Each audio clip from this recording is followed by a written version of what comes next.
샬롬, 반갑습니다. 오늘은 사도행전 5번째 시간을 우리가 함께 보려고 합니다. 지금 성경 통독보다는 저희가 조금 빠르기 때문에 급하지 않게 볼 수 있으면 다 살펴보고 좀 지나보려고 합니다. 오늘 보는 사도행전 8장, 하지만 우리가 크게 나누면 사도행전 중 7장과 8장은 어떤 내용을 담고 있냐, 바로 하나님께서 세워진 그 일꾼들, 바로 그 집사들이라고 하는 그 집사들의 사역들을 좀 봅니다. 7장은 스데반 집사에 대한 사역, 8장은 빌립 집사에 대한 이야기가 나옵니다. 이 8장은요, 크게 세 가지로 나눈다면, 첫째는 예루살렘에 큰 핍박이 온다는 거예요. 그 핍박의 중심에 누가 있었냐면 또 사울도 있었음을 보여줍니다. 그리고 그 핍박 가운데 견디지 못하여 예루살렘에 있었던 기독교인들이 떠나고 다만 사도들만 그 예루살렘의 성에 남아있는 것을 보게 됩니다. 그리고 마지막 그 성에서 베드로와 요한의 사역과, 그리고 마지막으로 빌립 집사의 사역, 곧 우리가 잘 아는 간다게라는 에티오피아의 그 내시를 만나 복음을 전하는 장면이 나오죠. 그래서 오늘 우리가 그 윗장면 중에 사울의 이야기는 한 번에 다 보려고 그냥 넘어가고요. 거기 7절에 보면 이 빌립 집사가 그 안에 복음을 전하는데 어떻게 반응이 나오냐. 7절에 많은 사람에게 붙었던 더러운 귀신들이 크게 소리를 지르며 나가고, 또 많은 중풍병자와 못 걷는 사람이 나오니 그 성이 큰 기쁨이 있었더라 얘기합니다. 우리가 이 7 집사를 뽑을 때도 어땠습니까? 그들이 성령이 충만하고 지혜가 있고 순수하고, 더 나아가 그 사람들의 삶을 보면 칭찬받을 만의 삶을 살았다라고 했습니다.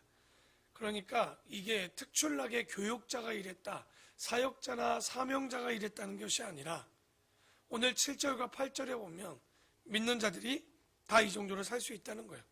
그래서 담임 목사보다는 장로가, 안수 집사가, 권사가, 바로 이런 역사들이 나타나는 그 교회가 진짜 건강한 교회가 될 수 있다는 거.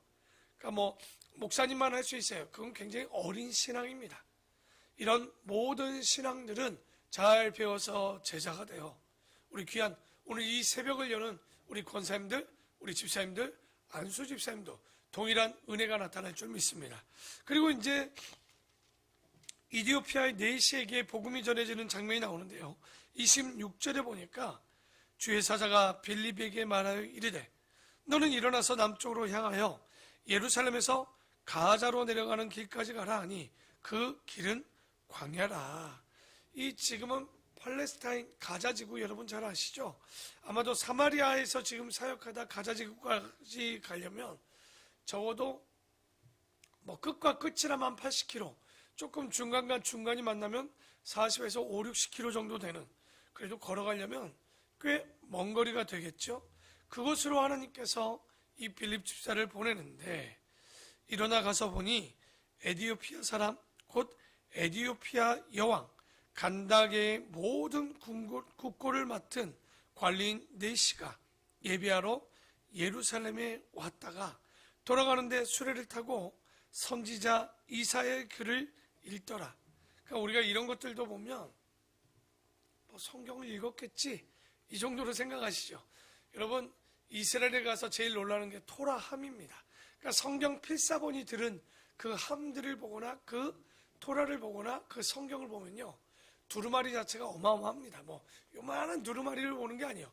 적어도 이만한 두루마리가 그 안에서 펴서 성경을 읽는데, 다시 말해 그때 그런 두루마리 양피지를 가질 만한, 살만한 사람이 몇 되지 않아요. 그래서 여러분, 회당에 가면 사람들이 모여서 뭐합니까? 랍비나 이런 사람들이 성경을 읽어준다고 그랬죠. 왜요? 집에 다 없어요, 성경이. 그 필사본을 쓰고 갔고, 제가 2010년에 갔는데도 불구하고 현대지 않습니까? 그 필사본, 토라함과 필사본을 얼마에 사실래요? 그랬냐면 그때 저한테 1,000만 원 정도면 살 수 있다고. 여러분, 성경 하나 여러분 사면서 뭐라고 그래요? 이거 한 5만 원인데 너무 비싸? 여러분 이거 엄청나게 싼 가격에 우리는 성경을 보고 있는 거예요. 실제는 이런 필사본 하나 가지려면 1,000만 원 정도. 그러니까 여러분 66권 가지려면 진짜 어떨까요? 진짜 부자 아니면 성경을 가지고 있지도 못하는 거예요. 아끼십시오. 정말 이 성경을 귀하게 여기시라는 얘기예요. 그러니까 이디오피아 내시가 가난한 사람이 아닌 거죠. 권력도 갖고 있었고 물질도 갖고 있었던 거죠. 그리고 이 성경은 히브리어로 번역된 성경이 아니라 아마도 헬라어로 번역된 아마 70인역을 들고 있었을 것으로 보이는데, 어쨌든 그가 이사야서를 읽고 있었던 거예요.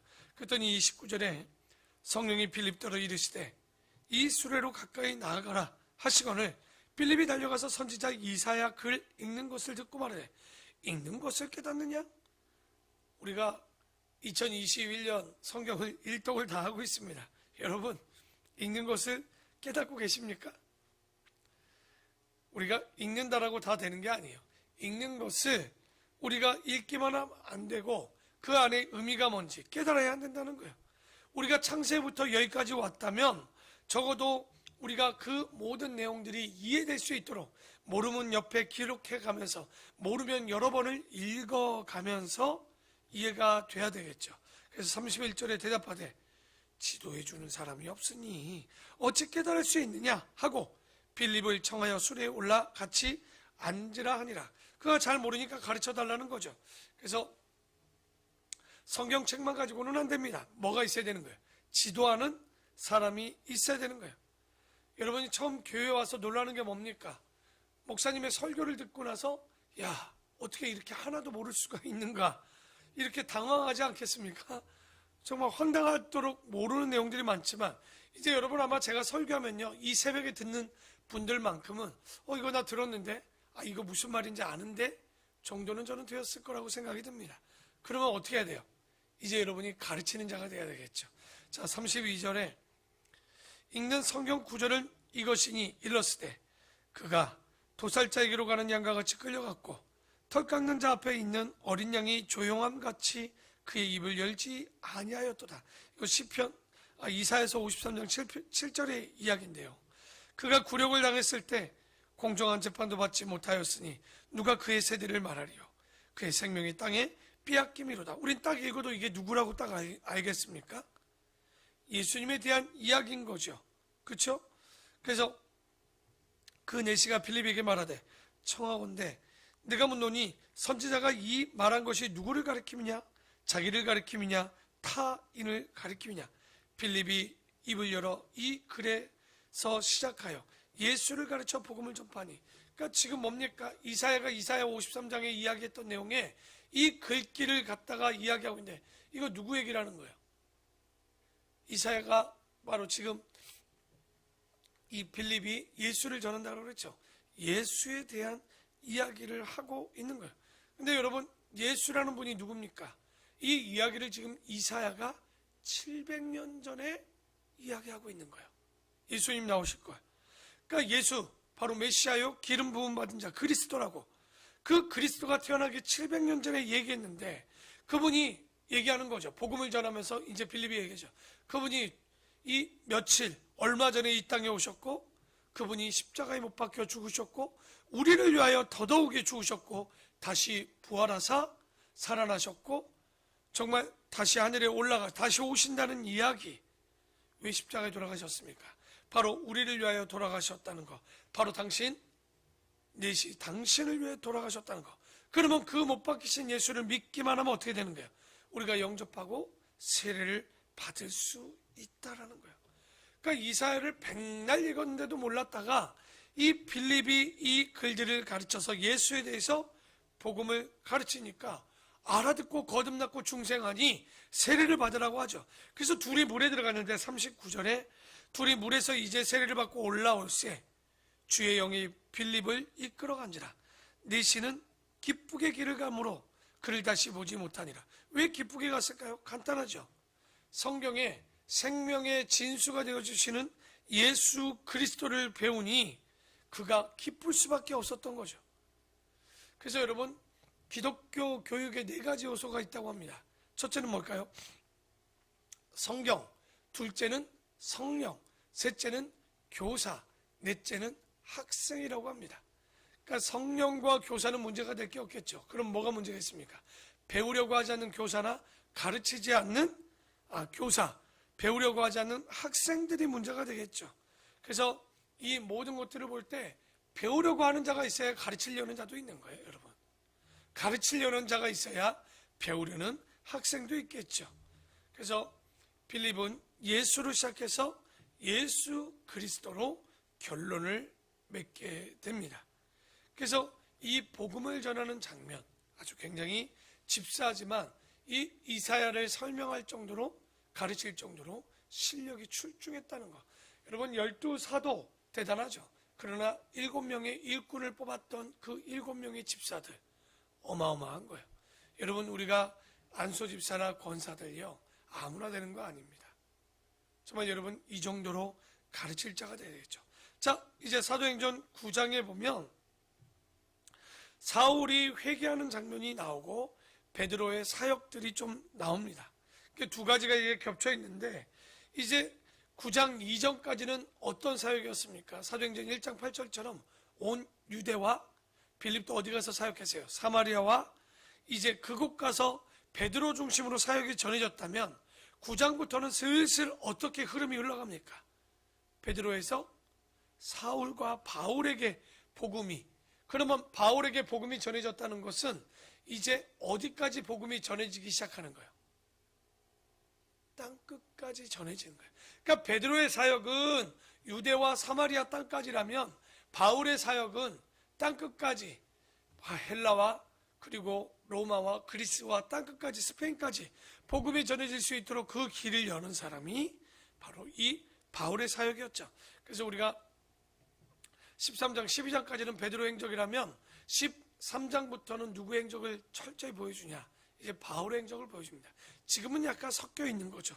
그래서 1절에 보면 사울이 주의 제자들에게 대하여 여전히 유업과 살기가 등등하여 대제사장에게 가서 다메섹 여러 회당에 가져갈 공물을 청하니 이는 만일 그 도를 따르는 사람을 만나면 남녀를 막론하고 결박하여 예루살렘으로 잡아오려 함이라. 여러분, 이게 사울이 이런 사람이었습니다. 공식적으로 문건을 받아서 누구를 잡으러 간다는 거예요. 지금 예수 믿는 자 그냥 갈 수 없잖아요. 체포영장을 받는 거예요. 그런데 이 정도로 할 수 있다면 바울이 신학생이 아니겠죠. 적어도 성경에 보면 하나님의 일을 하는 사람들의 나이가 몇 살 정도 되던가요? 적어도 30이죠. 그래서 아마도 이런 공직에 연루되고 이런 일들을 할 정도라면, 그 공무집행을 할 수 있을 나이라면 이 바울이 30 정도 되지 않았을까.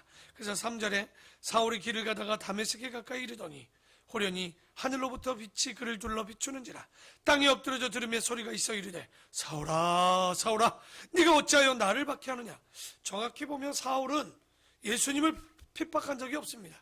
그런데도 자신을 핍박했다는 것은 바로 누구를 핍박한 거예요? 예수 믿는 자를 핍박한 것이 곧 예수님을 핍박한 거예요. 여러분, 교회 안에서 누구를 미워한다, 굉장히 위험한 행동입니다. 왜? 그건 누구를 핍박하고 미워하는 것과 같기 때문에, 예수님을 미워하는 것과 같기 때문에 조심해야 되는 거예요. 왜? 교회는 머리 대신 예수 그리스도, 그 부르심을 입은 자들이, 하나님의 일을 위해 모인 자들이 교회의 공동체입니다. 그렇기 때문에 교회를 핍박하는 것, 예수 믿는 자를 핍박하는 것은 곧 예수를 핍박하는 것과 같은 거예요. 절대 미워하시면 안 됩니다. 교회를 절대 회방해도 안 됩니다. 이런 일들이 그런 이유이기 때문에 그렇죠. 오전에 이 아주 대단한 질문이 하나 나오죠. 대답하되 주여 누구시니까? 이르시되 나는 네가 박해하는 예수다. 예수님을 만나게 됩니다. 여러분, 찬송가 96장에도 나오죠. 예수님은 누구신가? 이거 굉장히 중요한 내용입니다. 여러분, 신학을 배울 때 조직신학을 배웁니다. 조직신학의 제1장은 신론입니다. 2장은 인간론입니다. 3장은 기독론입니다. 그리스도론이라고 하는 예수님은 누구신가? 그래서 우리가 예수가 누구인지에 대해서 알고 모르고는 하늘과 땅 차이입니다. 여러분 기억나시죠? 예수님이 제자들을 3년간 가르치고 가이사랴 빌립보에 가서 그들에게 마지막 졸업시험으로 물었던 게 뭐죠? 너희는 나를 누구라 하느냐라고 묻습니다. Who am I? 라고 그들에게 질문을 했겠죠. 이거 연습 문제죠. 그리고 나서 두 번째 이제 바울에게 나타나 또 한 번 묻습니다. 주님 누구십니까? 라고 물었고 그 뒤에 가서 뭐라고 또다시 묻습니까? 내가 무엇을 해야 합니까? 어저께 우리가 교회가 성숙한 교회가 이 교회가 종말에 이르지 아니하고 계속 가려면 마지막에 뭐가 있어야 된다고 했습니까? 봉사와 사역이 있어야 된다고 그랬어요. 바로 선교를 해야 된다고 하는 거죠. 여러분 내가 누군지를 알았다면 이제 뭐라고 질문해야 됩니까? 주님 내가 여기 있사오니 내가 무엇을 해야 합니까? 그러니까 교회 나와서 구원받고 복받고 이렇게 앉아있는 거예요. 별 의미가 없는 거예요, 여러분. 의미 없다고 해서 중요하지 않다는 얘기는 아닙니다. 그것 때문에가 다가 아니라는 거죠. 주님이 우리를 불러주셨고 우리를 구원하셨고 이제 주님 나라를 위해서 봉사하고 흔적을 남겨야 되는 거죠. 그래서 5절에 대답하여 주여 누구시니까 이르시되 나는 네가 받게 하는 예수라. 이제 너는 일어나 시내로 들어가라. 네가 행할 것을 너에게 이를 자가 있느니라. 왜냐하면 그 눈이 이제 어두워지죠. 눈이 가려지니 누구를 보냈냐면 하나님께서 아나니아라는 사람을 보내 이 바울의 눈을 뜨게 합니다. 그래서 12절에 보니까 그가 아나니아라는 사람이 들어가 와서 자기에게 안수하여 다시 보게 하는 것을 보았느니라 하시거늘 아나니아가 대답하되 주여 이 사람에 대하여 내가 여러 사람에게 들어싸운즉 왜 예수 믿는 자를 잡고 죽였는데 가야 되느냐고요. 그가 예루살렘에서 주의 성도들에게 적지 않은 해를 끼쳤다 하더니 여기서도 주의 이름을 부르는 모든 사람을 결박할 권한을 대제사장들에게서 받았나이다 하거늘 주께서 이르시되 가라 이 사람은 내 이름을 이방인과 임금들과 이스라엘 자손들에게 전하기 위하여 택한 나의 그릇이라. 그가 내 이름을 위하여 얼마나 고난을 받아야 할 것을 내가 그에게 보이리라 하시니. 사도 바울이 선택받은 목적이 뭡니까? 첫째, 이방인과 임금들과 이스라엘 자손들에게 누구를 나타내기 위해서 예수 그리스도를 전하는 바로 이런 인물인 거죠. 그리고 나서 그에게 있는 게 뭐냐? 두 번째로는 그가 내 이름을 위하여 얼마나 고난 받아야 할 것을 내가 그에게 보여주겠다라는 거예요. 여러분, 위대한 인물은 이코르 뭐가 따라오는 줄 압니까? 고난이 함께 따라오게 되어 있는 거예요. 고난은요 아무나 짊어지는 거 아니에요. 여러분 고난을 내가 지금 짊어지고 있다. 은혜인 줄 믿으십시오. 힘들죠. 벅차죠. 그러나 아무 사람에게 이런 고난을 주는 게 아니에요. 여러분 고린도전서 11장에 보면 바울의 고난의 이력이 나옵니다. 근데 더 놀라운 건 그 이력을 보면 대단함에도 불구하고 그 바울의 사역의 중간쯤의 고난의 내용이 그 정도였다는 거예요. 그러면 끝날 쯤에 그의 고난은 얼마였을까요? 여러분 감당할 정도가 아니었을 겁니다. 그런 험한 인생을 살았지만 그렇기 때문에 성경에 이런 흔적들을 남기고 주님께 사랑받는 제자가 되지 않았겠습니까? 우리는 복받기를 원한다고요? 여러분 예전에 수련회를 가거나 어떤 남자들이 왜 군대 얘기 많이 하는 줄 압니까? 군대 갔더니 고참이 좋고 너무 행복해서 군대 얘기할까요? 모이면요 다 무슨 얘기합니까? 힘든 얘기하죠. 여러분 수련회나 학교에서 가거나 교회에서 갔을 때 그리고 선생님들 중에 좋은 선생님은 잘 기억 안 나요. 누구만 기억납니까? 못된 선생님만 기억납니다. 고난만 기억납니다. 인생에요 죄송한데 믿음도요 잘 보면 고난의 이력이 많은 사람이 은혜가 많습니다. 그럴 수밖에 없는 거예요. 우리가 잘 되는 건 당연하고요 고난을 이겨내는 건 뛰어난 거예요. 그래서 우리가 이런 믿음을 가져야 되는데 그래서 18절에 보니까 즉시 사울의 눈에서 비늘 같은 것이 벗겨져 아나니아가 안수하거든요. 다시 보게 된지라 일어나 세례를 받고 음식을 먹으며 강건해졌다. 그러니까 여러분 우리가 진리가 들어오면요 눈꺼풀이 벗겨져야 됩니다. 세상의 눈꺼풀 우리의 가치의 눈꺼풀이 정말 생선 비늘 걷듯이 거쳐지면 이제부터는 하나님 나라를 바라보게 되는 거예요. 그래서 이런 일들이 있었고요. 그리고 여기 하나만 좀 살펴봅시다. 바울의 사역을 한 번에 보려고요. 그리고 여기 36절에 보면 베드로가 도로가라고 하는 다비다라고 하는 여제자가 있었는데 이 제자, 신자가 아닙니다. 여신자가 아니라 여제자가 있으니 그 이름을 번역하면 도로가라 선행과 구제가 일이 심히 많더니 그때 병들어 죽음의 시체를 씻어 다락에 누이니라. 룻다가 욥바에서 가까운지라. 제자들이 베드로가 거기 있음을 듣고 두 사람을 보내어 지체 말고 와 달라고 간청하여 베드로가 일어나 그들과 함께 가서 이르매 그들이 데리고 다락방에 올라가니 모든 과부가 베드로 곁에 서서 울며 도로가가 그들과 함께 있을 때 지은 속옷과 겉옷을 다 내보이고는. 여러분, 지금처럼 재봉틀에 있는 것 아닙니다.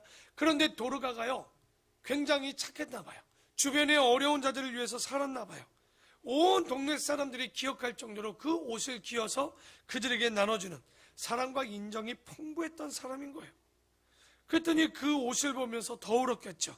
그가 그 겉옷을 다 내입어오늘 베드로가 사람들을 다 보내고 무릎을 꿇고 기도하고 돌이켜 시체를 향하여 이르되 타비다야 일어나라 하니 그가 눈을 떠 베드로를 보고 일어나 앉는지라. 오, 대단한 역사가 일어납니다. 베드로가 손을 내밀어 일으키고 성도들과 과부들을 불러 들여 그가 살아난 것을 보이니 온 요파 사람이 알고 많은 사람이 주를 믿게 되었다라는 거예요. 잘 보십시오. 멋진 사람은요 죽었다 살아나도 어떻게 됩니까? 복음이 전해집니다. 그러니까 우리가 엉터리로 살면 어떻게 되죠? 사람을 믿지 못하게 하죠. 어떤 사람은 죽으면요 사람들이 속으로 얘기합니다. 저거 잘 죽었다 라는 사람도 있죠. 나쁜 사람들은 그러겠죠. 하지만 좋은 사람들인 죽었다 살아나니 어떤 일이 벌어집니까? 도로가가 죽었다 살아나니까 42절에 뭐라고 그래요? 이 온 욥바가 그가 죽었다 살아난 것을 알고 많은 사람이 주를 뭐 했다라고 나와요? 주를 뭐 했다고요? 주를 뭐 했다고요? 믿더라고 나왔다라는 거예요. 여러분, 이게 바로 믿는 자들의 삶이고 사역인 거예요. 우리는 살아서만이 아니라 죽은 이후에도 이렇게 복음이 전해지고 믿어져야 되겠죠. 오늘 이 말씀을 보면서 우리가 기억합시다. 그게 뭐냐면 베드로를 잘 보십시오. 바울을 잘 보십시오. 베드로가 아픈 사람, 죽은 사람, 피장의 집에서 복음을 전할 때 우리 기억나죠? 잡혔다 풀려나도 그 제자들이 복음을 전할 때 무슨 말씀을 전했다고요? 생명의 말씀을 전했다는 거예요. 저는 사도행전을 보면서 우리도 사도행전 29장을 써 내려가야 됩니다. 그 이야기가 뭐냐면 이 베드로가 어떻게 살았습니까? 그 전에 제자로 살았을 때는요 실수투성이의 이야기만 기록되어졌어요.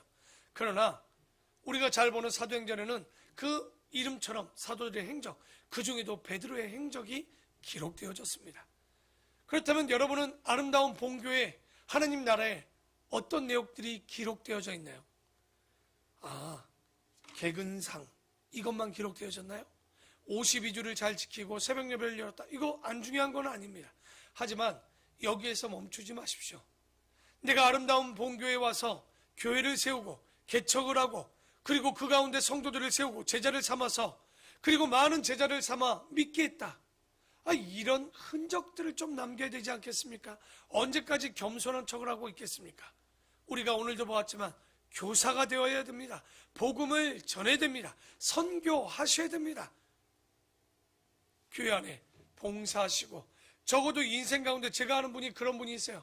정말 그렇게 풍족하게 살지 못했어요. 정말 힘들게 살았어요. 먹고 사는 것도 힘들었어요. 그런데 그분의 최종의 목적이 뭔지 아닙니까?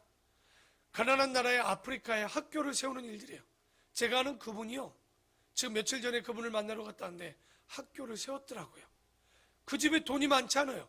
그런데도 불구하고 그분은요. 아프리카에 학교를 하나 세우고 또 하나 세우겠다라는, 여러분은 어떤 마음을 가지고 삽니까? 자식들에게 아파트를 하나 물려주고 차를 물려주고 좋은 학교를 보내고, 정말 여러분 그것도 중요합니다. 하지만 우리가 진짜 성경에 기록되는 사도행전 29장을 만들어가는 건요, 내 집을 세우고 내가 잘 먹고 잘 되는 것이 정말 주님의 나라에 기록되어질까요? 그렇지 않겠죠. 우리도 큰 꿈을 꿉시다. 우리 자녀들에게 정말 그들이 복음을 전할 수 있는 이 교회를 세우고 우리도 남겨야 될 것 아닙니까? 10주년이 되고 아름다운 본교의 10년사, 20년사, 이건 우리의 기록이 아니라 하나님 나라를 위해서 무엇을 했는지에 대한 교회가 10년이 됐는데 아무것도 한 거 없어요. 그냥 자기들끼리 잘 먹고 행복했대요. 이게 정말 남을까요? 아니죠. 복음을 전하는 교회, 제자를 세우는 교회, 선교하는 교회, 정말 우리가 이런 교회가 되고 그 중심 가운데 누가? 내가 있을 수 있도록 기도하는 우리 아름답고 복된, 그게 바로 삶의 의미요 목적이요. 어제 말씀처럼 그런 여러분을 주님께서 연장해 주실 것이고 사명을 주시고 생명을 주실 줄 믿습니다. 이 믿음대로 사는 여러분이 되기를 축원합니다. 기도하겠습니다.